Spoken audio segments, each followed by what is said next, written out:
The CEO's shock, finding his ex-wife pregnant as a housekeeper. Before we begin, hit that like button, subscribe to the channel, and tell us in the comments where you're watching from. Your support helps us tell more powerful stories. Now, let's dive in. Imagine this. A millionaire CEO at the pinnacle of his empire unexpectedly comes face to face with his ex-wife. The woman he believed betrayed him, the one who vanished from his life 2 years ago, is now visibly pregnant and working as a housekeeper. This isn't just a chance encounter. It's a shocking revelation that unravels a carefully constructed web of lies and betrayal, forcing him to confront a past he thought was buried forever. Part 1. The apex of power and a shadow from the past. Alexander Kingston abruptly ended his video conference with Tokyo. Medifash's numbers in Asia had dropped 3% in the last quarter, and the Japanese wanted explanations he didn't have time to give. From the 42nd floor of the glass skyscraper in Canary Wharf, London stretched out like a chessboard, where every move cost millions. His phone vibrated against the black marble desk. "Charlotte, good morning, my love. The Koreans confirmed the meeting for Friday. We need to close the urban-style expansion in Seoul before Samsung changes its mind about the shopping mall." Alexander swiped his finger across the screen without responding. Charlotte Vance had a knack for turning every conversation into a business strategy. Even good mornings, as director of international expansion for Meridian Fashion Group, she had quadrupled the presence of their brands in Asian markets over the past 2 years. The numbers didn't lie. 25 billion euros annually distributed across 80 countries. The door opened without him looking up from the screens, displaying real-time sales of his 4 divisions. Medifash dominated the youth segment, with prices that competed directly with high street giants. Urban Style had conquered the 30 to 40-year-old market, with designs that mimicked Parisian runways at discount prices. Executive Line dressed professionals who wanted to look successful without breaking the bank. Meridian Home had been his latest venture, home decor and textiles that transformed any apartment into an interior design magazine spread. Charlotte entered with 2 coffees and a folder under her arm. Her pearl gray executive line suit fit her figure perfectly. She had chosen that brand for this morning's meeting, a calculated decision Alexander immediately recognized. When Charlotte wore executive line, it meant she was going to talk serious money. "The Hong Kong investors want to double their stake in Meridian Home," she said, as she placed the coffee on his desk. "They're willing to inject 200 million if we guarantee them exclusivity in Southeast Asia." Alexander took the coffee without taking his eyes off the screens. Executive Line sales in New York had risen 12% since they opened the new store on 5th Avenue. Americans bought cheap suits like candy. What do they want in return? 51% control of the Asian division of Meridian Home and 3 seats on the board of directors. Alexander swiveled his chair to face her. Charlotte had opened the folder and spread graphs and projections across the desk with a surgeon's precision. Her green eyes moved between the numbers as if reading a musical score. She was the daughter of Scottish entrepreneurs who had built a real estate empire in Edinburgh, and she had inherited that ability to turn any conversation into a negotiation. "They're not getting control of anything," Alexander replied. "They can invest, but we make the decisions." Charlotte smiled. That smile he had learned to recognize during the 2 years they had been together.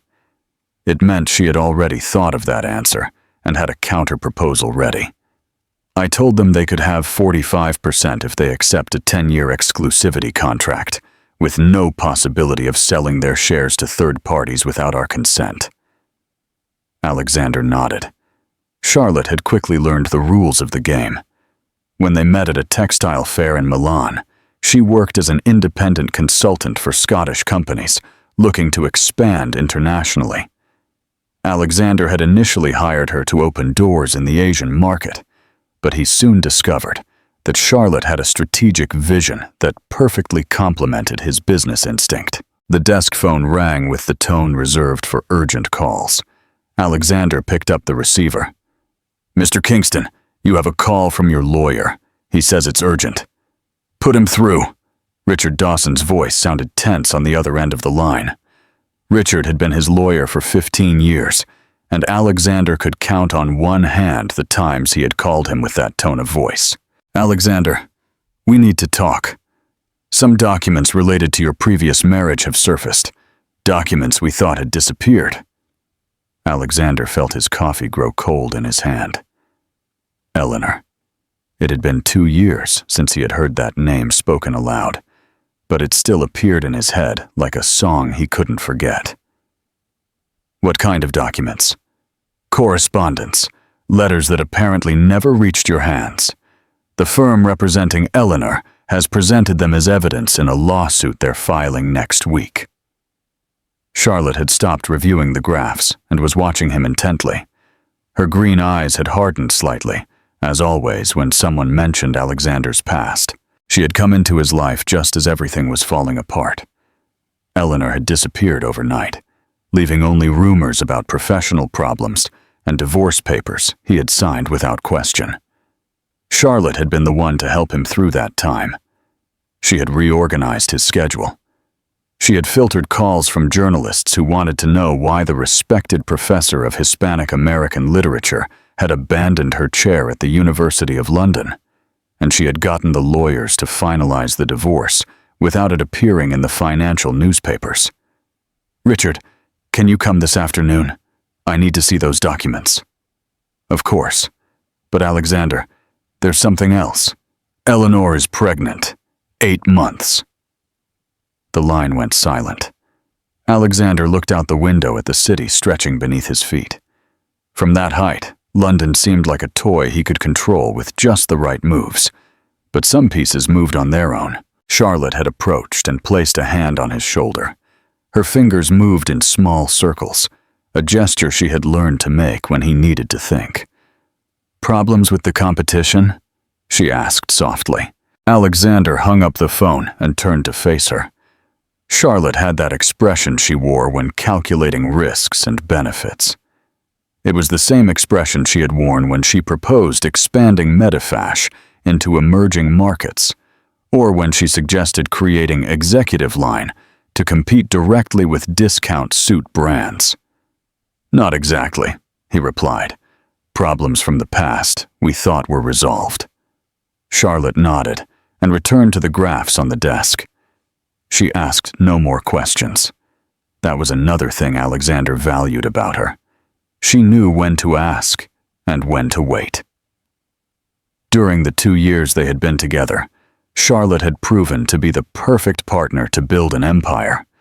She understood that business required quick decisions and that emotions could be a luxury they couldn't afford. "Urban-style numbers in Germany are better than expected," she said, pointing to a graph. "We could accelerate the opening of stores in Berlin and Munich." Alexander refocused on the screens. The numbers kept climbing. Orders kept coming in. The sewing machines in Bangladesh and Vietnam kept running 24 hours a day to feed Europe's appetite for cheap clothing. Meridian Fashion Group was a perfect machine that turned cotton into money with an efficiency its competitors envied. But as he watched the figures flashing on the screens, Alexander couldn't stop thinking about Richard's voice on the phone. Eleanor was pregnant, 8 months, and there were letters he had never received. Part 2. A Professor's Fall from Grace. Eleanor Davies had been the youngest professor to obtain a chair of Hispanic American literature at the University of London. At 32, her lectures on the influence of fashion in Latin American narrative filled auditoriums. Students queued to enroll in her seminars on the sociology of fashion, where she analyzed how clothing trends reflected social changes in Latin America. Vogue UK had hired her as a cultural consultant after reading her essay on the democratization of fashion through the literature of Gabriel Garcia Marquez. Harper's Bazaar published her articles on the evolution of female dress in the work of Isabel Allende. Eleanor had found an academic niche no one else had explored: the intersection between literature, sociology, and fashion. Her office in the Faculty of Philology was filled with books, fashion magazines from the last 50 years, and photographs from her research trips to Colombia, Mexico, and Chile. Eleanor had spent entire summers in libraries in Bogota and Mexico City, tracing clothing references in 19th century manuscripts. Her doctoral thesis on the evolution of female attire in Hispanic American literature had been translated into English and French. Alexander had appeared in her life during a conference Eleanor was giving at the British Library on the influence of European fashion on Latin American boom writers. He was in the front row, taking notes in a black leather notebook. After the conference, he had approached her to ask about current trends in the British textile market. Eleanor had thought he was a doctoral student until he handed her his business card. Their marriage had been a perfect fusion of complementary worlds. Eleanor brought the academic and cultural prestige Alexander needed to move in London intellectual circles. He offered her access to the real textile industry, not just the books that talked about it. Eleanor had begun informally advising Meridian Fashion Group on cultural trends. Her analyses of British consumer behavior had helped Alexander position Medifash as more than just cheap clothes. Weekends in Cornwall had turned into impromptu cultural salons. Eleanor organized gatherings where writers, university professors, and textile entrepreneurs debated the future of British fashion. Alexander listened from his leather armchair, absorbing ideas that he later turned into commercial strategies. Eleanor had been his window to the academic world, and he had been her connection to business reality. Everything had begun to change when Charlotte Vance appeared in their lives. Eleanor had met her during a dinner at a mutual friend's house in Glasgow. Charlotte worked as a consultant for Scottish companies that wanted to expand internationally and had mentioned she was looking for opportunities in the textile sector. Eleanor, suspecting nothing, had suggested she contact Alexander. The first warning sign had been subtle. Eleanor had sent a certified letter to Alexander's office informing him of her pregnancy. They had been trying for a child for months, and Eleanor wanted to give him the news formally, in writing, as couples of her generation did. The letter never reached Alexander's hands. When Eleanor asked why he hadn't reacted to the news, he told her he hadn't received any letter. Charlotte had started working with Meridian Fashion Group just as Eleanor discovered she was pregnant. At first, Eleanor had valued having another woman in Alexander's business environment. Charlotte seemed intelligent and ambitious, exactly the type of professional the company needed to grow internationally. The complaints reached the University of London on a Tuesday in October. Eleanor was preparing a lecture on the representation of working women in the literature of Virginia Woolf when the dean called her to his office. Someone had presented evidence that Eleanor was using university resources for private commercial projects. The accusations included misuse of the library for research paid for by textile companies, conflict of interest for advising Meridian Fashion Group while teaching classes on the sociology of fashion, and plagiarism of academic texts in articles published in commercial magazines. Eleanor had tried to defend herself, but the evidence seemed solid. Emails she didn't remember sending, documents with her signature authorizing the use of university resources for external projects, and bibliographical references that suspiciously matched texts by other academics. The disciplinary process had been quick and efficient. In 6 weeks, Eleanor had lost her chair, her academic prestige, and her professional future. Alexander had begun to behave strangely during those same weeks. He came home late, avoided talking about work, and seemed distant when Eleanor tried to tell him about the problems at the university. One night, Eleanor had found messages on Alexander's phone that mentioned meetings with a Canadian professor named Dr. Thomas Blackwood. The messages suggested that Eleanor was secretly collaborating with Blackwood on a project that could compromise the reputation of Meridian Fashion Group. Eleanor had never heard of Thomas Blackwood. When she tried to explain it to Alexander, he had already made a decision. Lawyers appeared a week later with divorce papers. Alexander had been clear. He could not allow Eleanor's professional problems to affect his company. The separation had to be immediate and definitive. Eleanor had signed the papers without reading the details. She was 4 months pregnant, jobless, without academic reputation, and without the support of the man who had been her partner for 5 years. The lawyers had explained that she would receive minimal financial compensation and would not be entitled to claim any of Alexander's assets. Eleanor had accepted everything without discussion.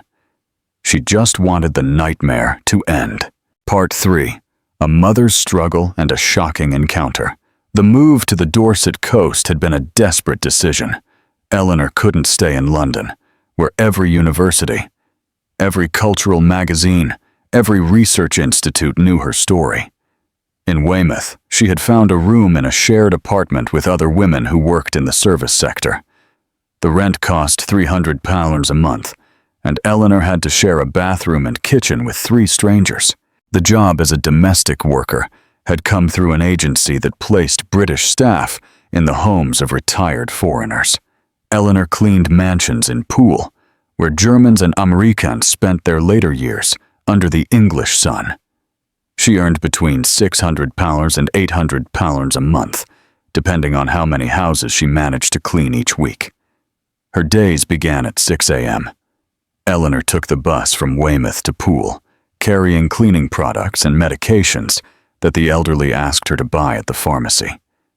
She cleaned 3-story houses, washed clothes, prepared simple meals, and listened to stories about grandchildren who lived in New York or Berlin and visited their grandparents once a year.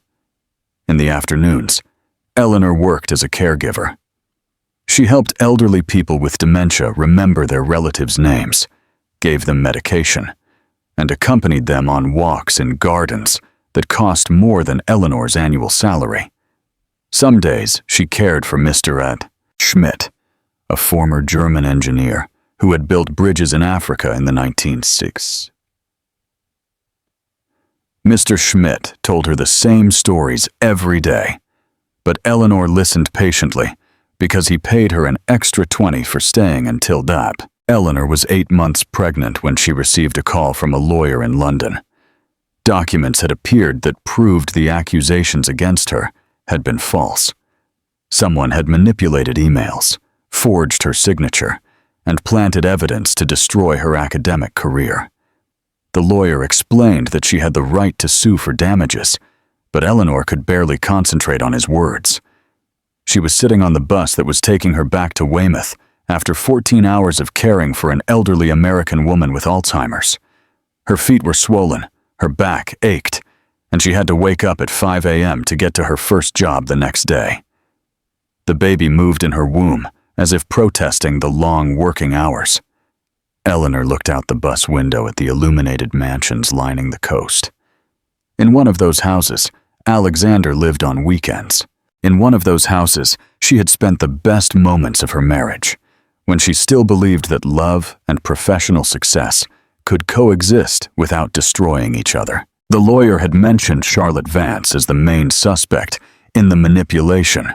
Eleanor remembered perfectly the woman she had met in Glasgow, the ambitious consultant who had asked for her help to meet Alexander.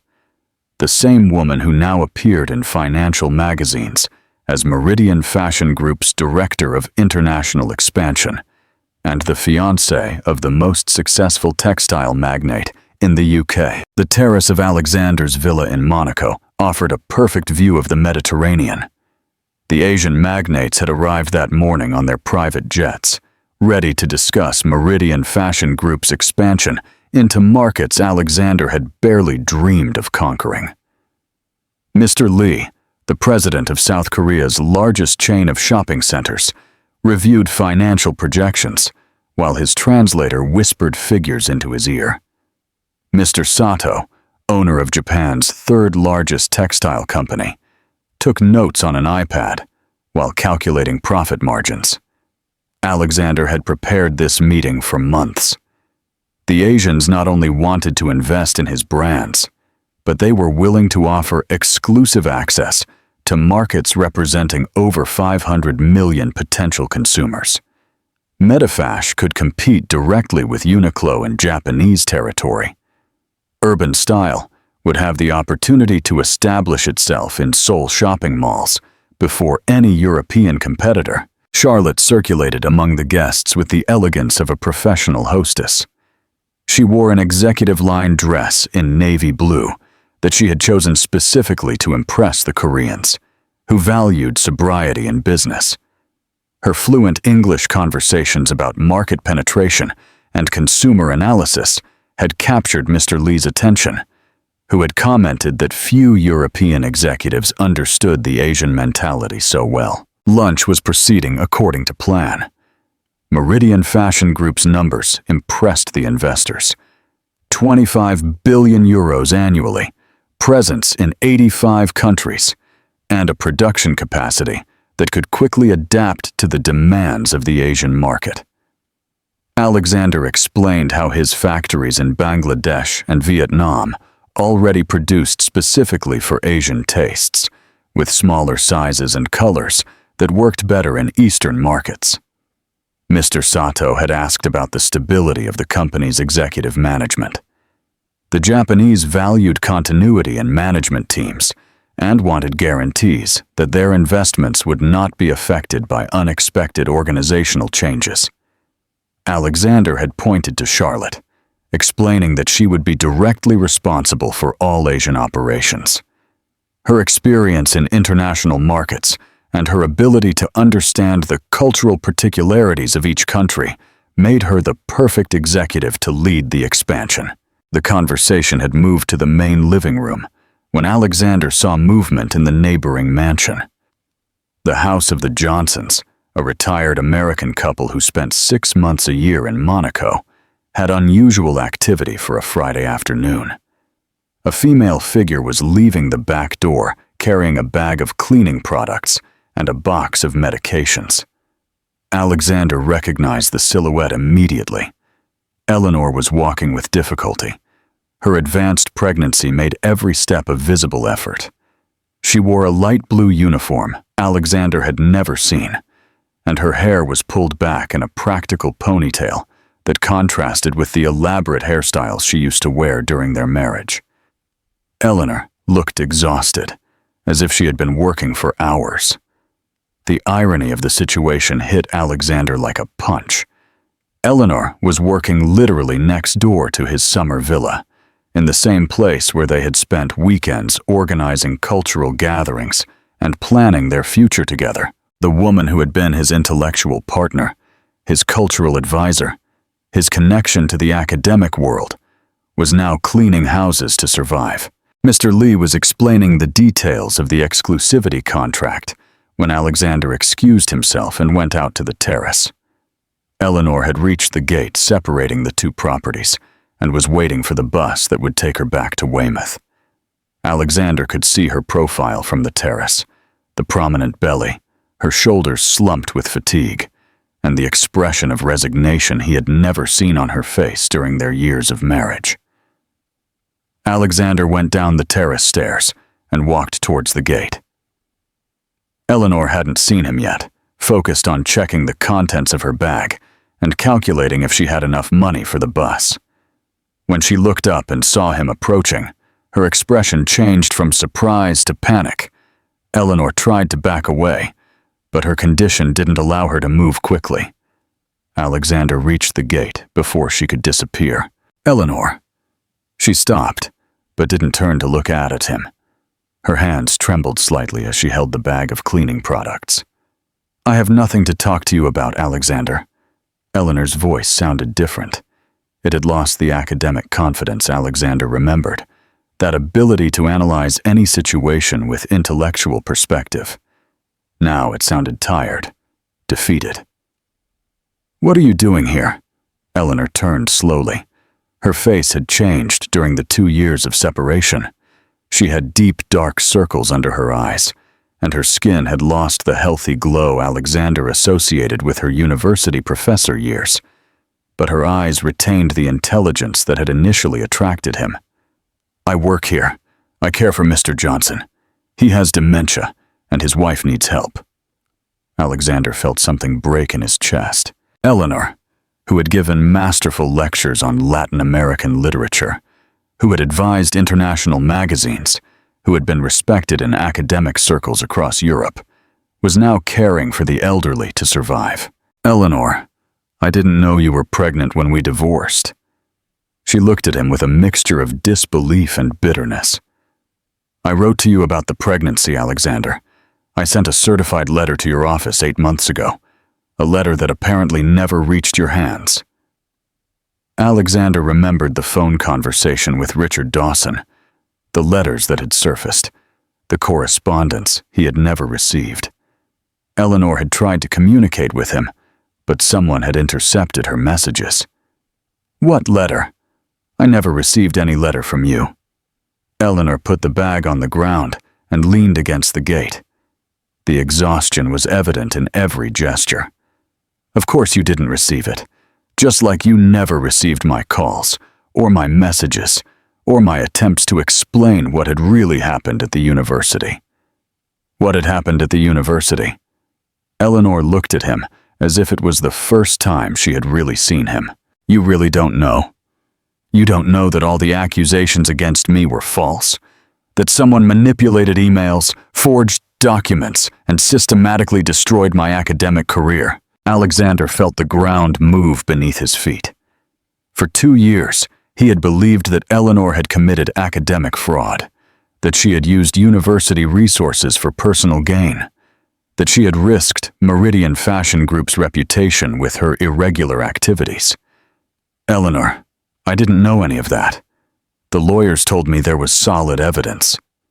"Planted evidence, Alexander. Emails I never sent, documents with my forged signature, and testimonies from people I had never met. Someone went to a lot of trouble to destroy my professional life." The bus appeared at the end of the street. Eleanor picked up her bag and began to walk towards the stop. "Eleanor, wait, we need to talk about this." She stopped without turning around. "I don't have time to talk, Alexander. I work 80 hours a week caring for elderly Germans to pay for a shared room in Weymouth. Tomorrow, I have to wake up at 5 in the morning to get to my first job. I don't have the luxury of having conversations about the past." 80 hours a week? Eleanor turned one last time before getting on the bus. "I clean houses in the mornings, care for the elderly in the afternoons, and work weekends for extra money. I earn between 600 and 800 euros a month, depending on how many extra jobs I get. It's enough to survive, but not for much else." The bus stopped in front of Eleanor. Before getting on, she added, "Your fiancé knows me well, Alexander. Ask her about the letter you never received. Ask her about the false accusations that destroyed my career. Ask her about Thomas Blackwood, the Canadian professor who was supposedly my accomplice, and who, it turns out, doesn't exist." Eleanor got on the bus without looking back. Alexander stood by the gate, watching the bus disappear down the coastal road. His mind began to connect pieces he had ignored for 2 years. Charlotte had appeared in his life just as Eleanor had started having problems. Charlotte had been the one who told him about the secret project with the Canadian professor. Charlotte had been the one who had filtered his calls and organized his appointments during the most difficult months of the divorce. Alexander returned to the villa where the Asian magnates were waiting to continue negotiations. Charlotte greeted him with a worried smile. "Everything okay? You've been gone for quite a while." Alexander looked at her as if seeing her for the first time. Her perfect smile, her elegant dress, her ability to handle any business situation. Charlotte had been the perfect solution to all his problems. She had appeared just when he needed her most. "Everything's perfect," he replied. "Let's continue with the meeting." But as he listened to Mr. Lee explain the terms of the Asian contract, Alexander couldn't stop thinking about Eleanor. Getting on that bus, 8 months pregnant, exhausted after 14 hours caring for an elderly man with dementia, and he couldn't help but wonder how many coincidences could happen before they stopped being coincidences. Part 4. Uncovering the truth and seeking redemption. Alexander didn't sleep that night. Eleanor's words echoed in his head like an unshakable echo. Ask her about the letter you never received. Ask her about Thomas Blackwood, the Canadian professor who was supposedly my accomplice, and who, it turns out, doesn't exist. At 6 a.m. on Saturday, Alexander dialed the number for Mendoza Private Investigations, the most prestigious agency in London. Charles Mendoza had worked for 20 years in the National Police before establishing his own corporate investigations firm. His services cost £500 a day, but his reports had saved companies from multi-million-pound scandals and had unmasked frauds that would have ruined reputations built over decades. Alexander had used his services previously to investigate competitors and verify backgrounds of international executives. Mendoza's office occupied an entire floor of a modern building in London's financial district. His investigators had access to databases that normal companies couldn't consult and maintained contacts in government institutions that facilitated complex investigations. Alexander had arrived at 9 a.m. with a list of specific questions and a blank check. "I need you to investigate everything related to my ex-wife, Eleanor Davies, and my current fiancée, Charlotte Vance, over the past 3 years," Alexander had explained. "I want to know exactly what happened at the University of London. I want to see all records of correspondence that reached my office, and I want a detailed chronology of every action Charlotte performed since she started working with me." Mendoza had assigned his best team to the case. 3 investigators specialized in corporate fraud, 2 digital analysis experts, and a contact at the Postal Service who could access certified mail delivery records. The initial budget was £50,000, but Alexander had authorized additional expenses if necessary to obtain conclusive evidence. The first results arrived on Tuesday morning. Mail records confirmed that Eleanor had sent a certified letter to Alexander's office on March 15th of the previous year. The letter had been personally delivered at 11:45 a.m., and the person who had received it had signed with the initials CV. Charlotte Vance had been in Alexander's office that morning, supervising the preparation of a presentation for French investors. The second discovery had been more disturbing. Security cameras in the corporate building showed Charlotte entering Alexander's office at 12:10 p.m. on March 15th, 10 minutes after he had left for a business lunch. Charlotte had remained in the office for 8 minutes, enough time to review the correspondence that had arrived that morning. The cameras showed her leaving with an envelope in her hand. The investigators had tracked Charlotte's digital activity during the months leading up to the divorce. Her corporate computer showed specific searches about university disciplinary procedures, University of London regulations on conflicts of interest, and policies on the use of academic resources for commercial projects. Charlotte had downloaded complaint forms from the university's website and had consulted directories of Hispanic American literature professors at Canadian universities. Analysis of corporate emails had revealed a systematic campaign of manipulation. Charlotte had sent messages from fake accounts to Eleanor's colleagues at the University of London, suggesting that Eleanor was using her academic position for personal gain. The messages mentioned suspicious collaborations with textile companies, improper use of the university library, and a supposed secret project with a Canadian academic named Thomas Blackwood. Investigators had verified the existence of Thomas Blackwood.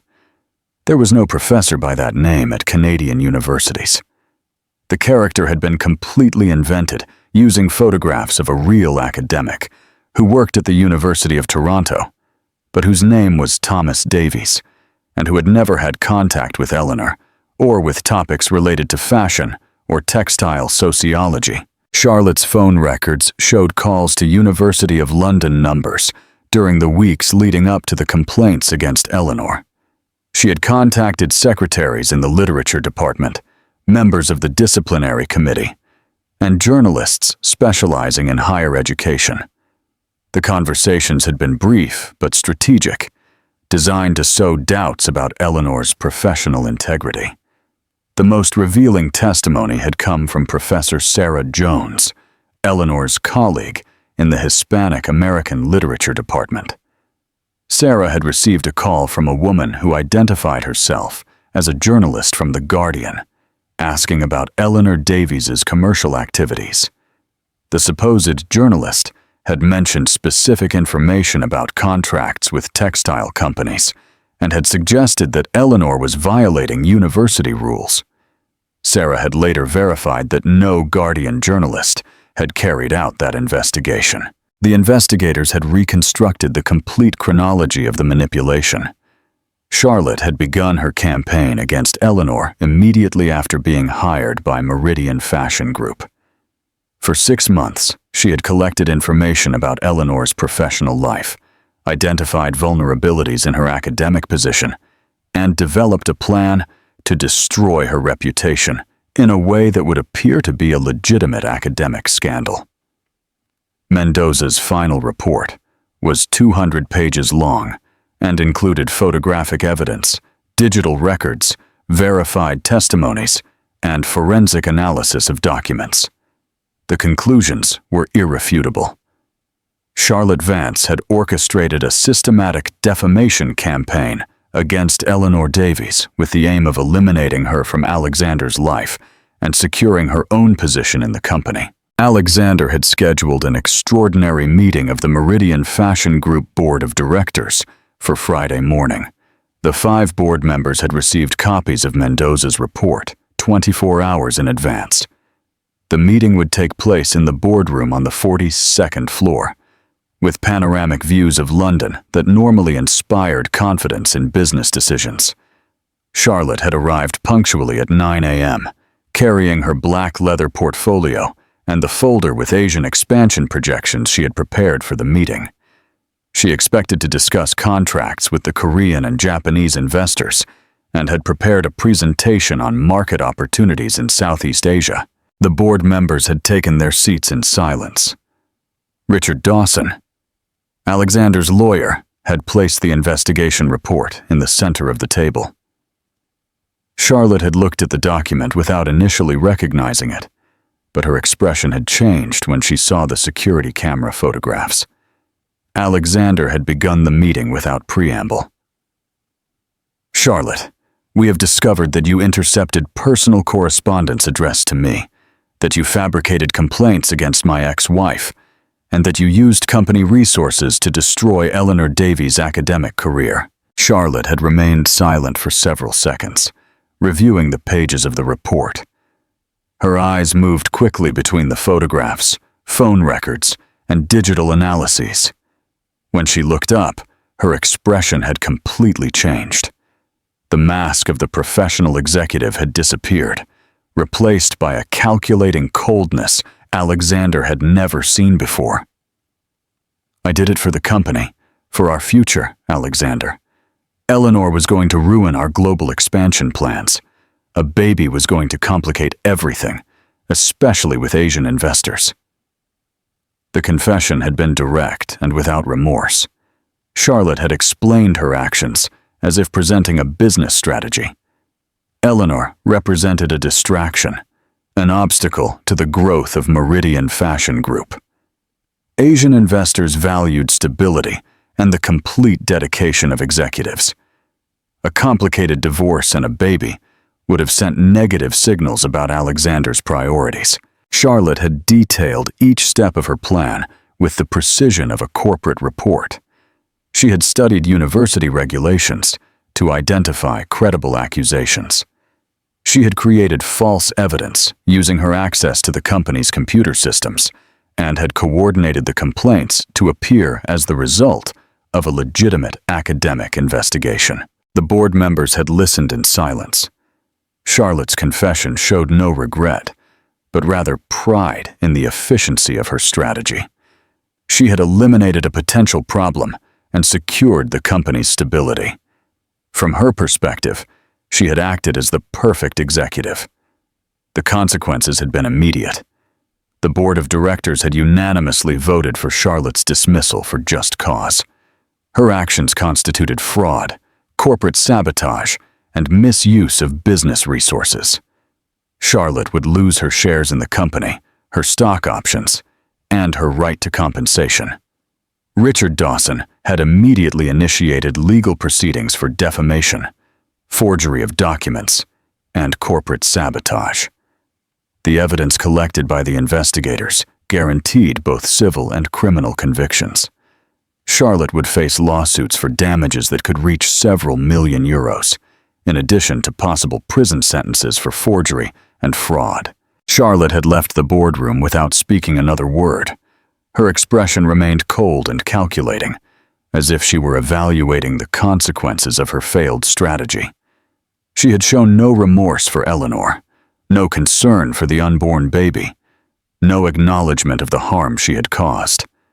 For Charlotte, everything had been a business decision that simply hadn't worked out as expected. Alexander was left alone in the boardroom, looking out the window at the city stretching beneath his feet. For 2 years, he had believed that Eleanor had betrayed him, that she had risked his company, that she had chosen her academic career over their marriage. Now he knew that Eleanor had been the victim of systematic manipulation, that she had lost everything because of a woman he had trusted blindly. Mendoza's report remained open on the table, 200 pages documenting the meticulous destruction of an innocent life. Eleanor had lost her career, her reputation, her marriage, and her economic stability because of a business strategy designed by the woman he had been about to marry. Part 5. Reconciliation and a New Path. Alexander found the address after asking 3 times in Weymouth. The shared apartment building was a 10-minute walk from the beach on a narrow street where 3-story houses housed service workers who couldn't afford to live alone. Eleanor had given birth a week ago. Her daughter's name was Lily. The apartment door was opened by a Romanian woman who worked cleaning hotels. Alexander identified himself and asked to speak with Eleanor. The Romanian woman looked at him suspiciously before calling Eleanor, who appeared at the door with a baby in her arms. Eleanor wore a worn robe and had deep, dark circles under her eyes. Lily slept wrapped in a yellow blanket that looked like it had been washed many times. Eleanor didn't invite him in. They stood talking in the narrow hallway while the other tenants of the apartment watched them from their rooms. Alexander had prepared a speech during the drive from London, but the words caught in his throat when he saw Eleanor holding his daughter in that place. "I've come to apologize and to offer to make amends for the harm I've caused you," Alexander said. "I know the whole truth about what Charlotte did. I know she intercepted your letter, that she falsified the complaints, that she systematically destroyed your academic career." Eleanor listened without changing her expression. Lily stirred in her arms, and Eleanor gently rocked her. "And what do you propose to do about it?" Alexander had brought a folder with legal documents. £50,000 a month in child support, private medical assistance for Eleanor and Lily, a luxury apartment in any city Eleanor chose, and arrangements for the University of London to withdraw all accusations and offer her academic reinstatement with financial compensation. Eleanor reviewed the documents unhurriedly. Lily had opened her eyes and was looking at Alexander with the curiosity of a newborn. She had Eleanor's dark eyes and Alexander's prominent chin. "I accept that you are Lily's father," Eleanor said, after reading all the documents, "but I cannot simply forget these months of humiliation. I need to rebuild my dignity and identity first." Eleanor had set clear conditions. Alexander could see Lily whenever he wanted, but Eleanor would not accept money until she had regained her professional independence. She wanted the University of London to publicly withdraw all accusations and acknowledge that she had been the victim of a defamation campaign. She wanted to return to work as an academic, not as the kept ex-wife of a textile magnate. The reconstruction process had begun immediately. Alexander's lawyers had pressured the University of London to review Eleanor's case. The evidence collected by the private investigators proved that all accusations had been false. The university had withdrawn the complaints, offered public apologies, and proposed a compensation of £200,000 for damages to her professional reputation. Eleanor had rejected reintegration into the University of London. She didn't want to return to the place where she had been publicly humiliated. Instead, she had accepted an offer from the University of Bristol to create a new department of fashion sociology, the first in the UK specializing in the cultural analysis of clothing trends. The position included complete academic freedom, a budget for research, and the possibility of establishing international collaborations. Alexander had bought a historic apartment in the center of Bristol, a 10-minute walk from the university. The apartment had 3 bedrooms, a library overlooking the River Avon, and an inner garden where Lily could play when she grew up. Eleanor had insisted on paying a symbolic rent of £500 a month. She didn't want to live in Alexander's property without contributing financially. The trust fund for Lily had been established with £100 million, managed by an independent Swiss bank. Lily would have access to the interest for education and medical expenses, but would not be able to touch the principal until she turned 30. Eleanor had insisted that she and Alexander be co-administrators of the fund, with mutual veto rights over any important decision. The dynamic of co-parenting had gradually evolved. Alexander traveled to Bristol 2 weekends a month to spend time with Lily. Eleanor had established clear routines. Alexander could take Lily to the park, could bathe, and feed her, but decisions about education and health were made jointly. There was no romantic reconciliation, but there was mutual respect and fluid communication about everything related to their daughter. Meridian Fashion Group had undergone profound changes after the Charlotte scandal. Alexander had implemented new corporate transparency protocols, established an independent ethics committee, and created social responsibility programs that included better working conditions in Asian factories and sustainable product lines. The experience with Eleanor had changed Alexander's business perspective. He had understood that economic success without ethical values was fragile and destructive. Meridian Fashion Group had launched a sustainable fashion division that used recycled materials and environmentally responsible production processes. Costs were higher, but European consumers were willing to pay premium prices for ethical products. Eleanor had returned to the academic world with a strengthened reputation. Her personal experience with corporate manipulation had enriched her analysis of the relationship between economic power and culture. Her lectures on ethics in the fashion industry attracted international audiences, and her articles were cited in academic journals worldwide. The University of Bristol had established the Eleanor Davies Center for Fashion and Society Studies, jointly funded by the university and by an anonymous donation from Meridian Fashion Group. The center investigated the social impact of clothing trends, analyzed labor conditions in the global textile industry, and developed proposals for more ethical and sustainable fashion. Alexander had moved part of Meridian Fashion Group's operations to Manchester. The new Sustainable Design Center there employed 50 designers and technicians specialized in ecological materials. The geographical proximity allowed him to see Lily more frequently, but he had also discovered that he enjoyed occasionally collaborating with Eleanor on projects that combined academic analysis with business application. 2 years after Lily's birth, Eleanor had been invited to lecture at universities in Paris, New York, and Tokyo.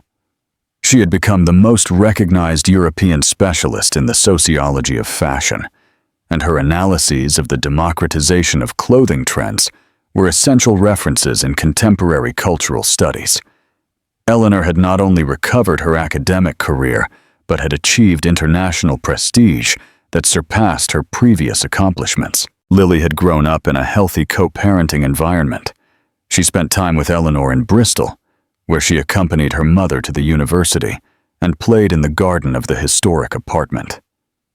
Weekends with Alexander included visits to London, where Lily had her own room in the Kensington Palace Gardens mansion, and occasional trips to Monaco, where she had learned to swim in the family villa's pool. The professional collaboration between Eleanor and Alexander had evolved into a relationship of mutual respect based on shared goals.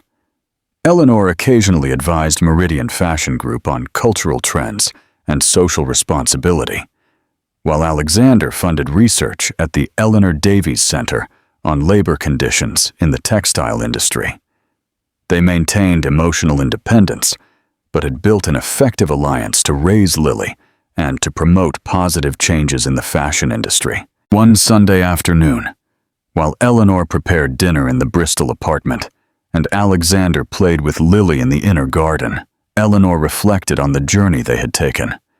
She had lost everything due to the manipulation of an ambitious woman, but she had regained her dignity and had built a better life than before. True inner strength was not about avoiding falls, but about the ability to get up and transform pain into wisdom. Alexander had learned that economic power could be a destructive or constructive force, depending on the values that guided it. Meridian Fashion Group continued to be a successful company, but now its success was also measured by its positive social impact. Wealth had meaning when it was used to create opportunities, not to destroy lives. Lily ran to Eleanor with a flower she had picked from the garden. Eleanor picked her up and kissed her on the forehead. Alexander watched them from the doorway, understanding that they had built something more valuable than a traditional marriage. A family based on mutual respect, shared responsibility, and unconditional love for the child who had brought them together after separating them. The story had begun with manipulation and destructive power, but it had ended with redemption and transformation. Eleanor had shown that personal dignity could survive any humiliation, and Alexander had learned that true wealth consisted of using power to create, not to destroy.